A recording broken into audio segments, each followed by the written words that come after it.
folks, I would like to share with you my next story. That's the story of the immigrant. His story is unique as all the rest stories about the immigrants. His name is Moncef, so it's been a while since the first day he came to Canada, but he still remembers his impressions. Just let's imagine, you wake up in the morning, it's a winter and it's plus 20. The same day, the same night, when you arrive in Canada, that's minus 4. He was shocked and impressed. This day he is a successful person and he is well known in a lot of communities. And here is his story. Hello, my name is Moncef Lakouas. I was born in the city of Rabat in the beautiful country of Morocco. I moved to Canada back in 2004. It was January 10th, 2004. That's probably like 17 years ago. My first impressions in Canada were that it was extremely cold. I came in a certain time where there was minus 40 and minus 30, and that was just the norm. That was like a typical winter in Canada. And I remember just when I picked up my luggage at the airport and that door opened so I could get out in Montreal, there was a shock. Like it was something almost hitting you. And I remember that I did not say a word for the whole time that we were driving, just because I was shocked that it could be that cold. So it's something that I'll never forget. Coming from a country where there is plus 20 in winter days to a country in the same day at minus 40, it was something that I've never experienced in my whole life. When I came to Canada, and specifically in New Brunswick, back in 2004, it was to pursue my education at Université de Moncton, where I graduated in 2007 with a bachelor's degree in finance. So it was a beautiful opportunity to explore something different. French Acadian, sometimes Czech was the language that sometimes was used, and it was just a beautiful thing that I got exposed to, building new friendships, talking to different people, seeing different cultures in action, dancing, eating, singing. All those things were just beautiful because suddenly I was part of something very much multicultural than just when I used to be, being part of one culture. My English was very bad when I came in. Very, very bad, to a point where I could not speak it nor understand it. I could probably say, hey, hi, how are you? That's the only that I understood. Coming from a very much Francophone country to a very much Francophone university, but it was a bilingual city. Like, you could speak French at Université de Moncton, and you take the cab, and the English experience start from taking the cab to get into the mall, and everything at some point was in English. So I had to learn bit by bit, small sentences, and lots of willingness to discover, explore, and learn this beautiful new language. In about 6 months, I could have managed to say a few things and understand. And after pretty much 12 months, I was able to fully communicate in English.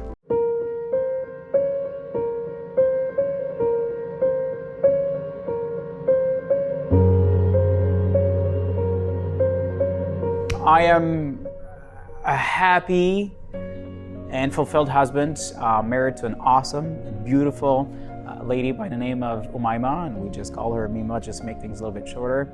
And we are extremely blessed with a beautiful, beautiful and amazing daughter. Her name is Rita, and she's 2 years and 2 months. And she makes our world just wonderful. It's a huge blessing. It was tough at the beginning because we couldn't do the nights. But after that, it's an amazing experience.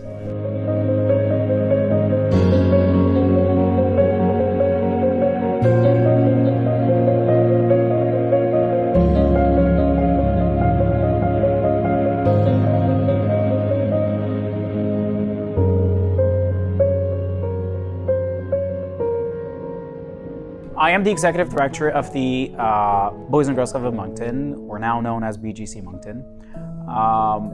The organization here, BGC Moncton, means a lot to me because it gives purpose to every single day, being part of something bigger than myself, contributing to the prosperity, the well-being, and the success of children in our community.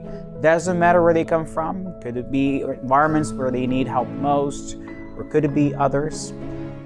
But to be part of something that enables a movement of being able to help them achieve their full potential, to build resilient, more understanding and respectful communities 10, 20 years down the line from now. This place could have been a place where everything started in terms of a dialogue and a conversation and a lot of fun. I am extremely humbled by that and to get to serve the kids in our community.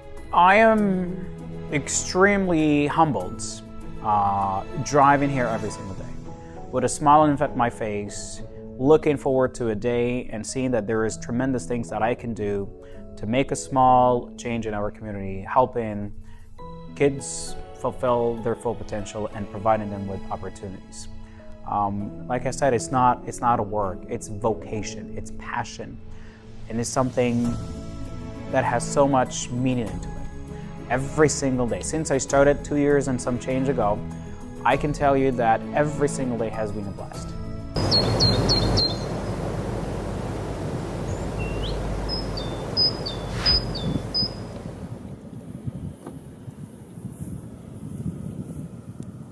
Well, we had a golf tournament, just like any organization who's looking to fundraise and bring in some dollars so we can be able to have the resources to help the kids as much as we can and build some really cool programming for them. But that golf tournament throughout the years, we had the golf tournament for like 30 some years. And for the first part of it, it was probably bringing about $10,000, $20,000 a year. And since Rally Motors joined the movement, suddenly that golf tournament, probably about 7 years ago, turned from about $10,000 to $20,000 to an $80,000 and sometimes $100,000 event, which was significant. Now 160 people were golfing and having a lot of fun contributing to the movement here. And over just a period of 7 years, if I'm not mistaken, over $500,000 was contributed to the club and the activities and supporting the kids with the support from amazing people from the community, including Rally Motors, that has been with us in this journey for the past at least 7 years. And this year we've raised $70,000, so we're over the mark. Thank you very much.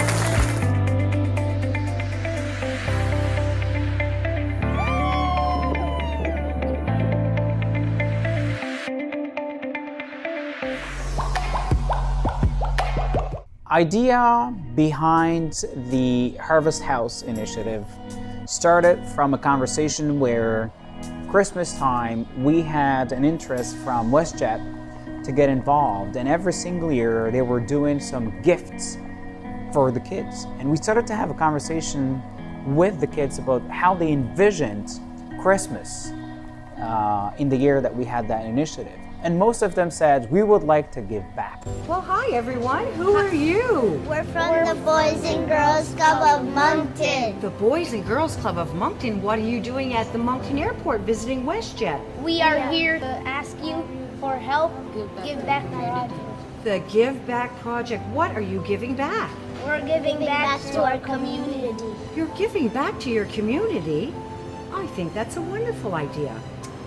Let me talk to WestJet and I'll be right back, okay? Okay. Let's do it! To those who are not fortunate enough, like we are. And that was just mind-blowing because the children and youth decided to, instead of just getting the gifts like any normal child would do, but to use that opportunity to help those who might need help the most.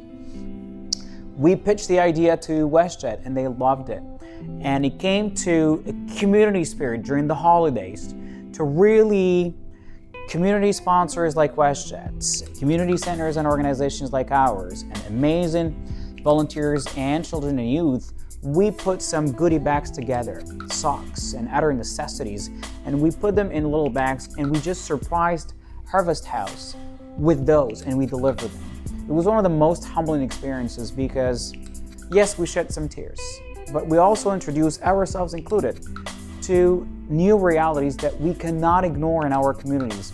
And we have to do something about solving those problems for those who need our help the most, including those who are part of, could be some drug addiction or homelessness or mental health barriers. As a community, starting as early as 6 years, being aware of those and doing something about addressing those needs and challenges in our communities. Let's go to the Boys and Girls Club of Moncef!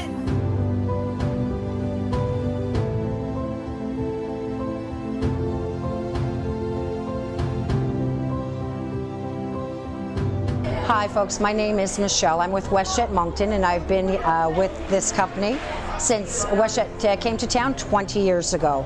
We're happy to say for many years now, WestJet has partnered with the Boys and Girls Club across Canada. This year is extra special because the children of the Boys and Girls Club here in the Greater Moncton area have now come together to pay back the community and pay it forward. So today we are putting together kits for the folks that are less fortunate at Harvest House here in Moncton. And we've also had the children make beautiful cards for the season, and we're going to drop that off to them later on today. Thanks so kindly from WestJet.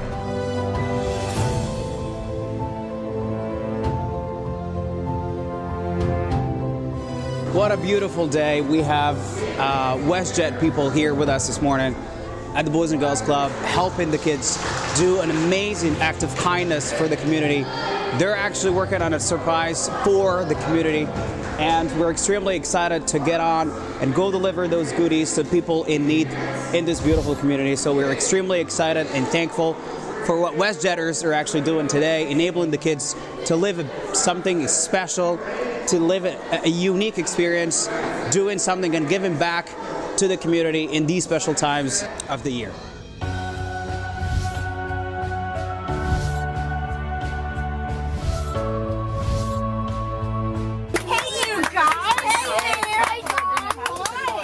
Congratulations! What an awesome thing you're doing today.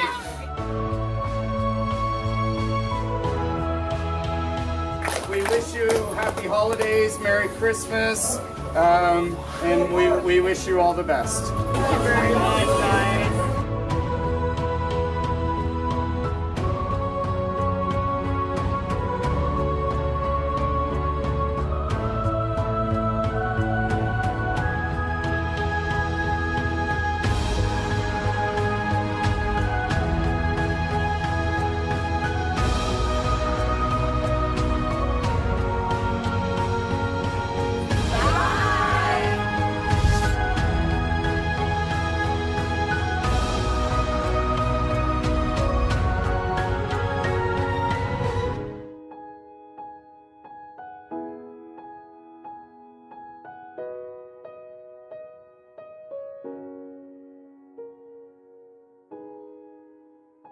We have daily requests from organizations about how to get involved.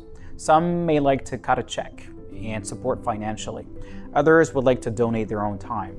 And the opportunity that we had with the Irvings was about exposing their staff to what happens at their community in terms of the social change that we're driving. So they can be aware of the things and become ambassadors of that and contribute to that as much as possible. So when we put that little event together, well, one was an opportunity for them to bond as a team and understand one another. Number two was about an opportunity for them to share their passion and their skills and knowledge with the kids, so we can have some kind of an inspiration happening. And it was also an opportunity for the kids to get to understand more about these different individuals in our community and what they're most passionate about as role models. It was a beautiful two-way stream to be able to pass on some knowledge and use that as an opportunity to plant seeds of hope and dreams and aspirations, that anything that you can think of, could it be at Irving's, could it be at Air Canada, could it be at WestJet, or becoming the premier of this province, that you can do so.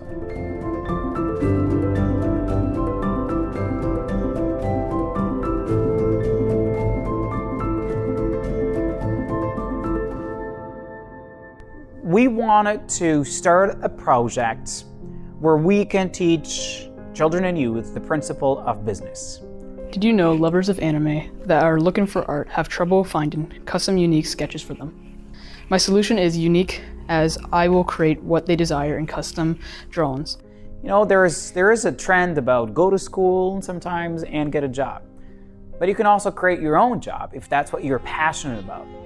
So the Ingenuum project is about understanding the notions of business and introducing children and youth to the notions of lean canvas, how to solve a problem, what is the notion of a client, revenues versus expenses, and how to make money in a world that is changing rapidly and every single day. So for 6 months, they've been introduced to the notions of business, and what that did is going from an idea to a concept to taking that idea to market. And that's the beauty about it. So they gathered after 6 months, they went through all kind of ideas, but they got closer to, you know what, this is the problem I'm trying to solve.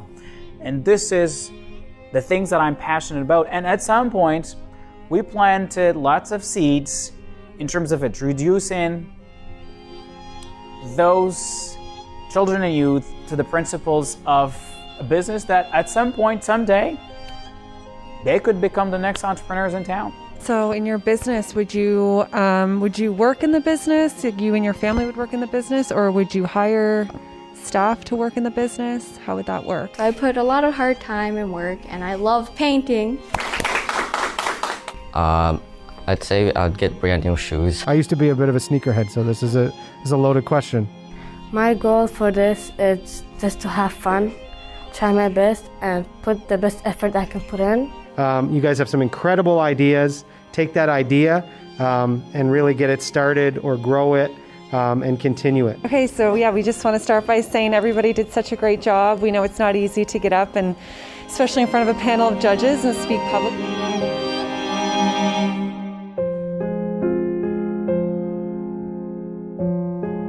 Really is, it's internal. It's whatever success looks like for you. And so I hope you all feel successful for the effort and the energy that you put into yourself. That's an investment that will last a lifetime. I'm very impressed with all of you. And remember, you're all winners today.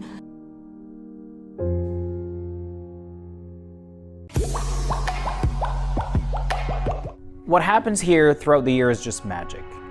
There are sports, they're learning how to cook a meal, they're getting support for their education and their curriculum, and they're getting some tutoring, they're crafting, they're singing, they're dancing, they're helping one another, and they're going the extra mile sometimes to do their best to create the best environment possible for them to have fun and for others to have fun.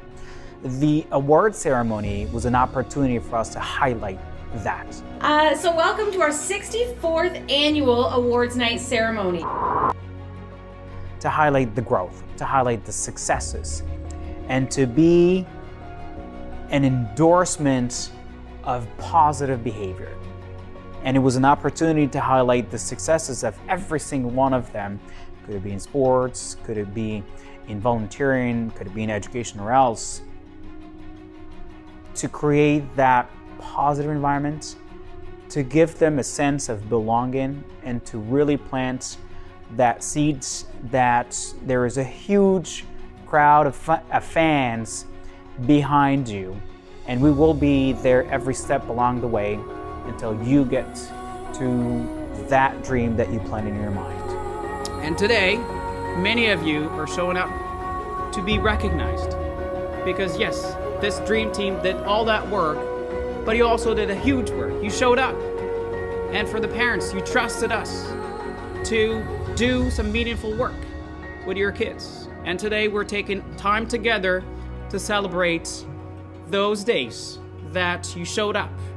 You did many things, and could it be sports, could it be education, could it be other things that you're connected with the boys and girls of Moncton. It's also a time for us to recognize the successes of every single one of you.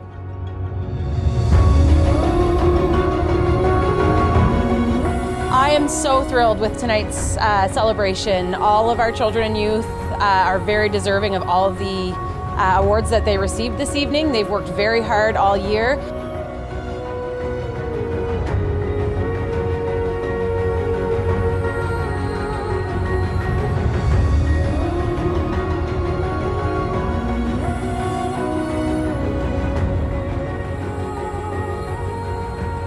Hi, my name is Kieran Aubert. I have been coming to the club for 9 years this summer, and I have been volunteering for 4 years. I am honored to win the Golden Volunteer Award and the Member of the Year. I'm very proud of what they do for just the communities that they're in. It wells me up because I was part of it and I grew up in that. Not only myself, but my friends, my family. A safe environment that is inclusive to everybody, boys, girls, all different ethnicities. It's an amazing concept, and I'm very proud of where it came to today. It's really hard to explain. I feel really good. I feel it's very exciting to get these awards and be recognized for what I've done and just everything. Proud of everyone within the organization, but proud of our kids and everything they've accomplished. Yes, thank you so much for everything. We have an incredible team here at BGC Moncton. They work extremely hard. They're very creative and innovative. They've come up with so many creative ways to reach our youth, especially during this past year, and I couldn't be more proud of them. Well, we did it without hesitation. Even though sometimes we had no clue what we were doing on a daily basis, but we were fundamentally believing that we had to be there to make sure that every single one of you is connected to the Boys and Girls Club of Moncton family.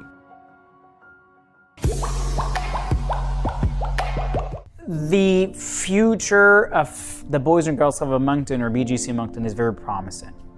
I'm hopeful that we're going to attract more families and more kids, and we're going to serve them. We will increase the outreach for the buses so we can serve more communities. We might have a second location so we can serve different communities. We will upgrade the facility to reflect the best-in-class programming expectations of the children and youth, and we will grow the team so we can be able to do more and serve the kids more. Next year will be 65 years of history of the club. Since 1957, thousands of children and youth have been impacted positively by this organization, and we have no intention to retire after that. So it is my true honor to introduce to you the new face and the new image of the Boys and Girls Club. Something that has existed in the community for 64 years. And next year we're going to be celebrating 65. And trust me, we won't be retiring next year. It ain't happening. It is just the beginning of many more years to come. It's just the beginning of another cycle, of another decade of good, positive work so we can enable the next generation, just like we did for the first one, to see them the way they want to be. Happy, emancipated, successful people. Could it be employees or entrepreneurs, premiers or doctors or artists or singers? But we stand for positive change, and we will do everything we can to make sure that no talent is wasted. To everyone who is considering Canada as a country to study, or start a business, or to work, or to fulfill any dream or passion that you may have, I can think of myself when I was in Morocco behind a screen, getting to know more about it, and was not too sure about my decision to go because it was a different country and it was cold and so on. 17 years later, it's the best thing that ever happened to me. I came here as an international student, could not speak the language, did not have enough money, and barely survived, honestly, for the first little while. All I wanted is just to graduate graduate university, sorry. But you grow as a human being. You learn new things. You go through struggles, and you grow out of those experiences. You meet incredible people, and you set your journey out of for success based on your own actions, based on your own desires and your own dreams and your aspirations, and you're the master of that. You're the designer and the architect of every single thing that you achieve in life. And that's the beauty about it. So we talk about the dreams, like the Canadian dream or the American dream, and you see stories of successful people who started something very small and ended up very high. That is very true. Right here in Canada and right here in New Brunswick. And my advice is just be curious. Try it. What's the worst thing that could happen? You get to learn and explore and travel and see the world differently. And make your mind out of it if you want to stay or not, but at least give that to yourself. Be curious and explore and get out of your comfort zone. It might be the best decision that you ever make.